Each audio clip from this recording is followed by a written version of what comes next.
안녕하세요. 맥킨의 지혜투자클럽입니다. HLB 바이오텍의 위기 대응 기본자산에는 더벨의 기사를 한번 살펴봐 드립니다. 중요한 부분은 결국 이제 커미트먼트와 재무 안전성 관련되는 부분이라고 볼 수 있죠. 자, HLB는 이제 차트상으로는 6일 연속 음봉이 나오면서 보조지표인 추세지표인 파라볼릭의 하락 추세 전환이 일봉상에서는 나타났습니다. 주가는 66,700원에 마감됐는데요. 이 부분 한번 살펴봐 드리도록 하겠습니다.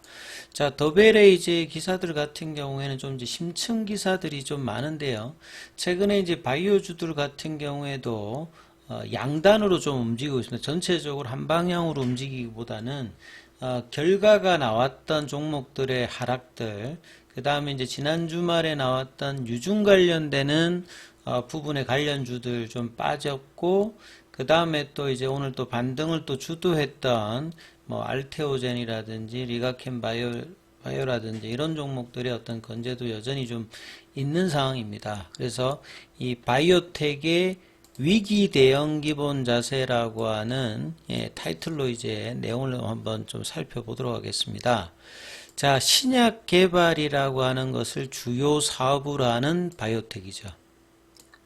보통 우리가 제약 바이오에서 이제 빅파마라고 하는 것은 뭐 제약업을 시작해서 이제 빅파마 가는 경우도 있고요. 이 바이오텍을 스타트해서 이제 뭐 암젠이나 뭐 제넨텍이나 길리어드 같이 바이오텍에서 시작해서 이제 빅파마로 간 경우도 있습니다. 그래서 신약 개발을 주로 하는 이제 바이오텍을 경영하는 것은 다른 어떤 제조업과하고는 경영하는 것이 굉장히 좀 다르다. 그래서 이걸 이제 표현을 살얼음판이라고 했죠. 유용자산이 아니라 무형자산. 그러니까 우리가 신약 개발하는 R&D는 대부분 무형자산입니다. 그리고 이제 현재가 아니라 이제 신약 성공했을 때 이제 펼쳐지게 되는 기업 가치를 현재로 할인해서 주가가 거래를 하기 때문에 상당히 이제 제조업하고는 이 확률적으로 좀 차이가 나기 때문에 투자의 난이도가 굉장히 높은 쪽이 이제 바이오 투자라고 보시면 되겠죠. 자, 바이오텍은 이제 전임상에서 사람에게 이제 약의 안전성과 유효성을 테스트하는 임상 1상, 그 다음에 대규모 이제 임상을 통해서 상업화의 마지막 단계인 3상, 이런 어떤 결과라든지 중간에 어떤 데이터들을 이제 수령하고 뽑아내는 과정, 이제 매 순간이 이제 위기라고 하는 말 자체는 이제 상장사들 같은 경우는 주가 등락을 보면 이제 이런 부분을 바로 이제 마주치는 거죠. 특히 이제 상장사들은 그때마다 변동폭 자체가 굉장히 많은 어떤 등락들을 대부분의 종목들이 보인다, 이렇게 봐야 되겠죠.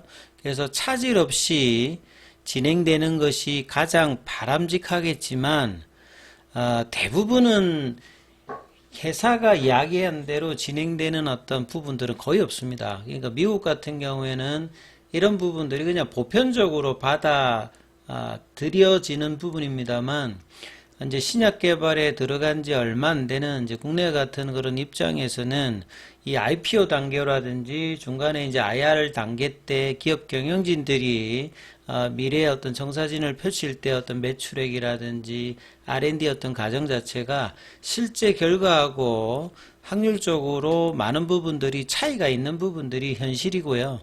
이런 부분들은 이 바이오주에 이제 내재된 근원적인 어떤 부분의 어떤 성질이 많이 있고요. 그렇기 때문에 좀 더 이제 신뢰도를 향상시키기 위한 어떤 기업의 노력이 필요한 부분이죠.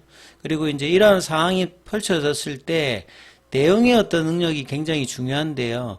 위기가 닥쳤을 때라고 하는 말은 이제 임상의 어떤 과정이라든지 어떤 결과물의 데이터가 나왔을 때, 시장의 어떤 변동폭이 커졌을 때 기업들이 입 다물고 꼭 있는 게 아니라 CEO를 비롯한 경영진들이 어떤 태도로 그 시장의 투자자들, 이 기업에 투자를 했다든지 아니면 하려고 생각하는 부분들이 좀 용어가 이제 뭐 설득입니다만, 이 개발 사업의 지속성, 그러니까 무수한 장기간에 많은 돈이 필요한 비즈니스 모델이기 때문에 제가 이제 앞서 제목에서 커미트먼트와 재무 안정성이라고 이야기했지 않습니까? 그러니까 두 개는 따로 노는 것이 아니라 같이 결합되어 있습니다. 돈이 필요한 사업이기 때문에 돈이 들어와야 되고, 그 돈은 커미티먼트, 신뢰를 기반으로 한 이제 자금 유입이 되어야 기업이 이제 최종적인 결과도 나오고, 이제 거기에 투자자들도 좋은 결과를 볼 수가 있거든요. 그래서 바이오주에 이제 투자를 오래 하셨던 분들은 대표적으로 이제 커미트먼트라고 하는 말은 HLB의 진양훈 회장이 보여줬던 커미트먼트 이런 겁니다. 지금까지 한 주도 팔지 않았다. 팔지 않을 것이다. 뭐 이런 이야기들이 이제 투자자들한테는 신뢰를 주는 거고요. 다른 어떤 이제 바이오텍하고 좀 다르게 중간중간 단계마다 뭐 유튜브라든지 이제 직접적으로 5월달에 이제 CR 레터가 나왔을 때도 9시 전에 유튜브를 통해서 이 부분을 뭐 알린다든지 이런 부분들이 이제 시장의 이제 커미티먼트라고 봐야 되겠죠. 그리고 난 다음에 해결 과정에서 타사 대비해서 이런 부분을 높이는 IR들을 많이 했습니다. 이게 주가가 빠지는 거는 빠질 수 있는데 그 뒤에 이제 반등이라든지 이후에도 계속되는 이제 기업의 R&D를 계속하기 위해서는 커미티먼트가 사라져 버리면 기업이 거의 회생이 불능한 그런 뭐 상황으로 가는 경우도 많기 때문에 어떤 케이스로 하는지도 이제 경영진도 배워야 되고요. HLB 같은 경우에도 보면 굉장히 다른 어떤 국내 상장사 대비해서는 잘 한다라고 보여집니다만, 그럼에도 불구하고 이제 FDA 허가 과정 자체가 처음 있는 일이고, 그 다음에 많은 어떤 허들이나 과정에서 변수가 생겼을 때 좀 더 이제 어떤 경로로 이런 부분들이 되어지는지, 이 적시성인 어떤 반응뿐만 아니라 전반적으로 우리 국내 투자자들이 이제 이런 신약 개발 과정에 대해서 충분히 이해도가 있는 이런 어떤 이제 IR 과정을 좀 더 많이 하는 부분들이 좀 필요하다. 그래서 국내에서는 굉장히 불친절하고 이제 이런 상황이 될 때마다 이제 IR 쪽에 이제 전화를 하면 거의 전화가 안 되고요. 그 다음에 뭐 물어보게 되면 원론적인 답밖에 들을 수 없는 게 현실이기 때문에 이제 뭐 투자자들이 유튜브를 통해서나 이런 부분을 봅니다만, 이 해외도 이제 이런 부분들이 크게 많이 다른 건 아닌데, 근데 이제 상대적으로 이제 이런 어떤 경로라든지 가정에서는 많은 이제 학습 사례가 있기 때문에 시장에서 이제 투자자들이 좀 더 이제 국내보다는 좀 투명한 부분들을 받아들이면서 투자를 하고 있다, 이렇게 봐야 돼요. 여기서 이제 뭐 예를 든 사례가 보면 S바이오메딕스거든요. 그러니까 줄기세포 관련되는 부분에서는 투자가 좀 쉽지는 않은 편인데요. 여기에서 이제 좀 사례를 들었던 S바이오메딕스 같은 경우는 앞에 이제 뭐 투자주의 한기 종목도 돼 있고, 이 회사 같은 경우 이제 6월 달에 이제 흐름이 나쁘지 않았던 것은 이 파킨슨병 이제 치료제 관련되는 부분에서 이제 12명으로 이제 진행을 하고 있는데 1상과 2A를 같이 진행하고 있었습니다. 그래서 중간 발표 6월 달에 이제 저용량 흐름에서 이제 결과가 좋았기 때문에 고용량 발표가 나와도 좀 더 좋을 것이라 이런 기대감으로 이제 주가가 이제 뭐 연초 대비해서 많이 이제 올라가 있었던 상황이었습니다. 그래서 추가적인 이제 데이터의 어떤 발표가 나왔던 이제 11월 이때 이제 이후에 이제 주가가 빠졌거든요. 그래서 뭐 고점에서 보면 거의 이제 한 70% 정도 이상 빠졌고, 그 다음에 11월 달에 이제 11월 12일 이때 이제 발표 나왔던 내용들 보면 회사의 발표 내용은 저용량 고용량 관련 비교해서 오히려 이제 효과가 나쁘지 않았는데 시장이 기대했던 어떤 그 저용량에서 나왔던 부분이 고용량이 더 좋을 것이다, 이런 부분에 데이터 해석이 조금 이제 차이가 난다, 이런 것들 때문에 이제 거래량이 터지면서 단기적으로 반토막 비슷하게 지금 나와 있는 상황입니다. 그래서 S바이오메딕스 같은 경우에도 지난달에 이제 이 파킨슨 치료제 테드 A9의 중간 데이터가 공개되었는데요. 해당 데이터를 평가하는, 특히 이제 뇌질환 같은 경우에는 이제 줄기세포 쪽으로 치료를 많이 하죠. 뭐 차바이오텍도 이제 이런 부분을 하다가 지난주에 이제 유상증 나와서 여기도 좀 급락을 하고, 그래서 해당 데이터를 부정적 결과로 이제 해석을 했다는 이제 기사들이 나왔고, 이에 대해서 이제 13일에 이제 자사 홈페이지 추가 데이터 해석 내용을 게재를 했습니다. 그래서 이제 단기적으로 이제 좀 하면서 그 19일에는 좀 반등을 하면서 일부 회복에 성공했지만 이후에 뭐 다시 빠졌기 때문에 내려왔습니다만, 결국 이제 이 과정에서 회사가 좀 적극적으로 좀 대응하는 부분들 본다라고 하면 지금은 좀 빠져 있습니다만, 나중에 이제 추가 이제 임상, 왜냐하면 1과 2의 이니까요. 이제 2B 임상에서 이제 어떤 결과를 보여줄지 이제 기대감은 여전한 상황이니까 이제 이런 걸 이제 이야기하는 거죠. 그리고 이제 HLB 같은 경우는 대표적으로 커미티먼트가 다른 어떤 회사들보다는 높습니다. 그러니까 항상 뭐 결정적인 순간에 유튜브 동영상으로 내용들을 뭐 알린다든지 이런 부분들은 다른 회사하고는 차별화되는 어떤 부분들이 있는데요. 그래서 이제 내년도에 CMC 이후에 이제 그 결과 이야기들이 3월 이제 퍼두파 골데이트 전에 어떤 이제 이야기들이 또 나올지 이 부분 좀 살펴보셔야 되는 거고요.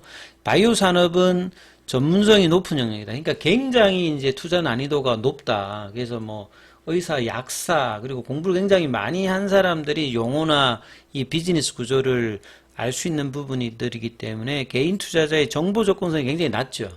예.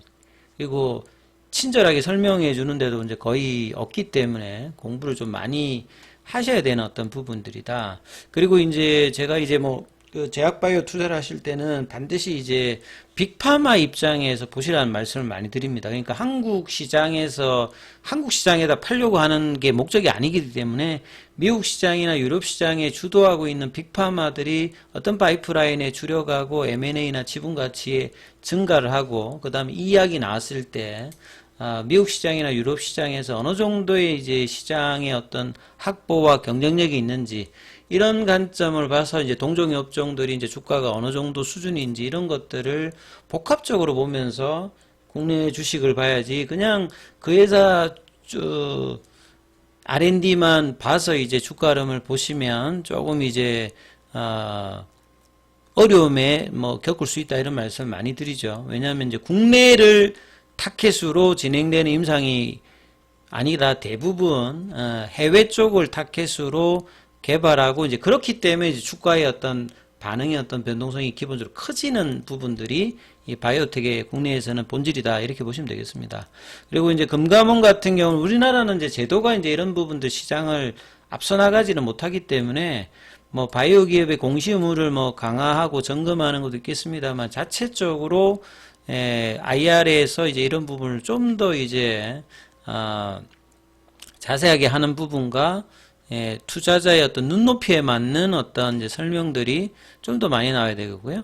그 다음에 최근에 이제 코어 스캠 캐몬 같은 경우에 여기도 이제 줄기세포 관련되는 부분인데, 이제 유효성 관련되는 부분 도출 실패가 되면서 16,000원대 부분까지 갔던 게 지금 거의 뭐 4,000원대까지 한가 두 번 맞고 추가로 하락해서 거의 지금 70% 넘게 일주일 만에 빠지거든요. 그러니까 시가총액이 이제 뭐 작든 많든 이런 부분의 변동성이 굉장히 크기 때문에 단순히 이제 차트를 보고 투자하기보다는 기업에 대한 이해를 반드시 갖춰야 되는 어떤 부분이고, 이것은 투자자만 하는 것이 아니라 기업들도 이런 부분에 대해서 책임감을 가지고 해줘야 된다, 이렇게 좀 보여집니다. 그래서 신약 개발 기업들의 시장 위기는 상수다, 변수가 아니라 늘 있는 것이다. 늘 있기 때문에 이런 뭐 데스밸리라든지 중간중간에 허들해서 지혜롭게, 그 다음에 신뢰를 거듭해서